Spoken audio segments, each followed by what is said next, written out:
Carrot first orange கலர்லேயே இல்லை, purple, red, white, yellow அப்புறம் பிளாக் கலரில் இருந்துச்சு.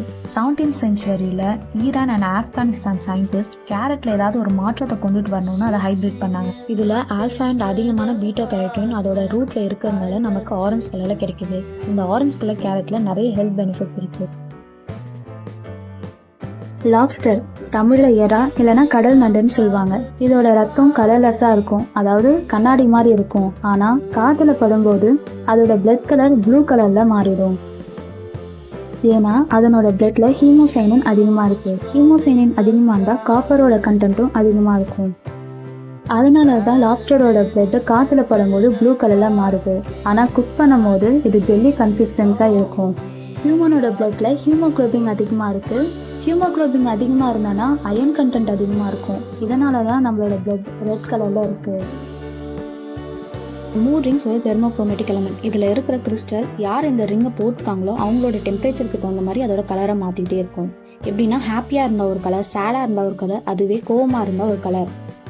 இந்த மாதிரி நிறைய கலரு நம்ம டெம்பரேச்சருக்கு தகுந்த மாதிரி அது மாறிட்டே போகும். இந்த ரிங்கை 1975 சேர்ந்த நியூயார்க் இன்வென்டர்ஸான George Reynolds and Mary Chambert தான் இந்த ரிங்கை கண்டுபிடிச்சாங்க. அப்போ இந்த ரிங்கை சில்வரில் $45க்கும் கோல்டில் $250க்கும் சேல் பண்ணியிருக்காங்க. அதுக்கப்புறம் வந்த காலகட்டத்தில் இந்த ரிங்கோட சேல் படிப்படியாக குறைஞ்சிடுச்சு. 70s பிரபலமாக இருந்த ரிங் 80s கொஞ்சம் கொஞ்சமாக மறைஞ்சிடுச்சுன்னு சொல்கிறாங்க. ஏன் food packages mostly red colour அப்படி இல்லைன்னா எல்லோ ஆரஞ்சு கலரில் இருக்குதுன்னு எப்படியா யோசிச்சு பார்த்துருக்கீங்களா? ஏன்னா ரெட், எல்லோ, ஆரஞ்சு நம்மளோட உடம்புல எனர்ஜியும் ஆர்வத்தையும் ஏற்படுத்தி பிளட் ப்ரெஷரையும் ஹார்ட் பீட் ரேட்டையும் இன்க்ரீஸ் பண்ணி அதனால் நம்மளுக்கு பசியை ஏற்படுதுன்னு சொல்கிறாங்க. ஃபார் எக்ஸாம்பிளுக்கு ரெட் கலரில் இருக்கிற சிக்கன் 65, ஆரஞ்சு கலர் பேக்கேஜில் இருக்கிற யூபி, எல்லோ கலர் பேக்கேஜில் இருக்கிற மேகி, இது எல்லாத்தையும் நம்ம எக்ஸாம்பிளாக சொல்லிக்கலாம். இன்னும் நிறைய எக்ஸாம்பிள் இருக்குது. உங்களுக்கு இந்த கலர் இல்லாமலே வேறு கலர் பார்த்தாலும் பசி வரும்னா அந்த கலரை கீழே கமெண்ட் பண்ணியிருக்கேன். பிளாக் ஒரு கலருன்னு, ஒயிட் ஆப்சன்ஸ் ஆஃப் கலர்னு சொல்கிறாங்க.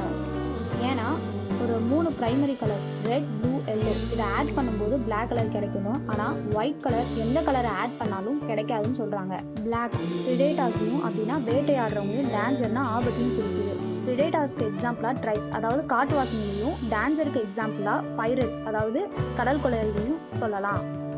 ஒயிட் கலர் பீஸை ஏற்படுத்துது. ஃபார் எக்ஸாம்பிளுக்கு நம்மளோட நேஷனல் ஃப்ளாகில் இருக்க ஒயிட் கலர் அமைதியை குறிக்குதுன்னு சொல்லலாம். ஏன் ஃபயர் ஒர்க்ஸ் வானத்தில் வெடிக்கும் போது டிஃப்ரெண்ட் கலராக இருக்குது? ஏன்னா டிஃப்ரெண்ட் கெமிக்கல்ஸ் ஹீட் ஆகும்போது டிஃப்ரெண்ட் கலரை கொடுக்கும். இந்த கெமிக்கல்ஸ்லாம் சால்ட் மெட்டலாக இருக்குது.